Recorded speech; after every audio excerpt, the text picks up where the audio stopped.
Once in a while, a baseball player comes along who can dominate the game in both offense and defense. And almost 100 years later, the records that he set are still in place. This is the story of Tris Speaker, also known as the Gray Eagle, and one of the greatest baseball players ever. Speaker was considered the best defensive outfielder of his time and set fielding records that remain today. He was also an offensive juggernaut. He hit the most doubles in Major League history, a record that likely will never be broken. Let's explore Speaker's life and career. Tristram Edgar Speaker was born on April 4th, 1888, in Hubbard, Texas. As a young man, Speaker broke his arm after he fell from a horse. This injury forced him to become left-handed. He began his career as a pitcher. In 1905, he played college baseball for the Fort Worth Polytechnic Institute. The following year, he played for the Cleburne Railroaders of the Texas League. He played well in the minors, but his mother insisted she'd never allow him to play for the Boston Americans. Still, in 1907, his contract was sold to Boston. He appeared in 7 games late into the season, batting 158 with 1 RBI. In 1908, Boston team owner John Taylor changed the team's name from the Americans to the Red Sox, after their uniform's bright red socks. That season, the team traded Speaker to the Little Rock Travelers of the Southern League in exchange for using their facilities for spring training. Speaker batted 350, and the Red Sox brought his contract back. In 1909, Speaker became the regular starting center fielder for the Red Sox. In his first full season, he batted .309 with 7 home runs, 77 RBIs, and 35 stolen bases. It was also the last time he'll have more strikeouts than walks in a season. In 1910 and 1911, Speaker continued to play well. In those 2 years, he had a combined 13.9 WAR, a .337 batting average, 15 home runs, 135 RBIs, 54 doubles, and 60 stolen bases. He also finished 6th in the MVP voting in 1911, but the Red Sox finished 4th in both seasons. 1912 was the best season in Speaker's career. He led the league with 10.2 WAR, in doubles with 53, home runs with 10, and an on-base percentage with .464. He batted .383, finishing 3rd behind Ty Cobb and Shoeless Joe Jackson. He also set career highs in hits, runs, at-bats, and stolen bases. That season, he became the first player to hit 50 doubles and steal 50 bases in a season. Moreover, he set a major league record by having 3 hitting streaks of 20 or more games in a season, when he hit consecutively in 30, 23, and in 22 games. Speaker capped the regular season by winning the MVP award. The Boston Red Sox also won the 1912 AL pennant and faced the New York Giants. It was a best-of-7 series, but because of a tie in Game 2, the teams had to play a Game 8. Boston ultimately won the series 4-3 with 1 tie. Speaker batted .300 with 1 double and 2 triples. Speaker's 1912 season was a success. On the domestic front, however, things weren't as rosy for Speaker. Despite his success, his mother tried to convince him to quit baseball, come home, and enter the cattle or oil business. Speaker, however, continued playing baseball in 1913. That season, he batted .363 with 35 doubles, 22 triples, 46 stolen bases, and 71 RBIs. He finished 4th in the MVP voting. Amidst this offensive explosion, Speaker also anchored a defensive juggernaut. From 1910 to 1915, Boston had the Golden Outfield, also known as the $1 Million Outfield. Joining Speaker were Duffy Lewis in left field and Harry Hooper in right. They could hit and they could field.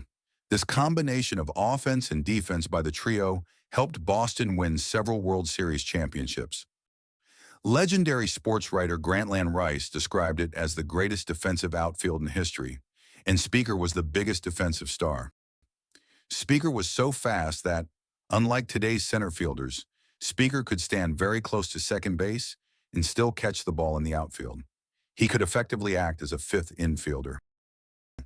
Both Ty Cobb and Babe Ruth said that it was the best outfield that they had ever seen. Even today, Speaker is still the all-time major league leader in double plays by a center fielder with 146. Hooper also holds the major league record for right fielders with 86. Lewis, who had a shorter career, ranked sixth for left fielders. It was a trio of stars, but there was no doubt that Speaker was the biggest. In 1914, Speaker led the league in games played, hits, doubles, and total bases. He finished 12th in the MVP voting. The Boston Red Sox finished second in the American League, but the Boston Braves of the National League won the World Series over the Philadelphia Athletics. In 1915, Speaker led the Boston Red Sox to the pennant. He batted .294 as the Red Sox won the series against the Philadelphia Phillies, 4-1. That series is also notable for Babe Ruth's first appearance in the postseason. In 1916, Red Sox president Joseph Lannon wanted Speaker to take a 40% pay cut because his average dropped from 338 in 1914 to 322 in 1915. While Speaker wasn't too happy, he still offered a compromise of just a 20% reduction. Boston refused Speaker's offer and instead traded him to the Cleveland Indians for Sam Jones, Fred Thomas, and $50,000. For a long time, this trade was considered the worst in Red Sox history. Not even Babe Ruth's 1920 trade to the Yankees could challenge it then. This only changed when Ruth reached mythical status in New York and Boston stopped winning championships. Speaker didn't miss a beat in his new team. He reached even higher levels with the Indians and was the highest-paid player in baseball. In his first year with the Indians in 1916, he led the league in hits, doubles, batting average, on-base percentage, and slugging. He also broke Ty Cobb's streak of 9 consecutive batting titles. In 11 years with the Indians, he hit at least 33 doubles in a season. He also hit at least 350 in 9 of those 11 seasons. Speaker became player-manager in 1919 in the following season. He led the team to one of its greatest seasons. They were in a pennant race late in the season against the Chicago White Sox. In a critical game, Speaker leaped with both feet to catch a ball, but crashed into a concrete wall. As he lay unconscious, he was still holding the ball. The Indians had an additional chip on their shoulder as they dedicated their season to Ray Chapman, who was beamed and died in August that year. The Indians won the pennant and met the Brooklyn Dodgers in the best-of-9 series. The Indians won 5-2, with Speaker batting .320. During that season, Speaker introduced a major innovation that is used to this day, the platoon system. He attempted to match right-handed batters against left-handed hitters and vice versa. There was a mixed reaction to his innovation, but it has endured to this day. He also began a streak of 6 seasons in which he batted .344 or higher. During that period, he batted .373. In 1926, Speaker was implicated in a gambling scandal with fellow player-manager Ty Cobb. Dutch Leonard accused Speaker and Cobb of fixing a late-season game in 1919. This resulted in the AL president asking both Cobb and Speaker to resign from their teams. Leonard refused to testify in a formal inquiry, after which baseball commissioner Kennesaw Mountain Landis cleared the two men. Cobb moved to the Athletics while Speaker transferred to the Senators. The following year, both Cobb and Speaker played their last season in baseball as teammates. After his major league career, Speaker played 2 more years in the minors with the Newark Bears.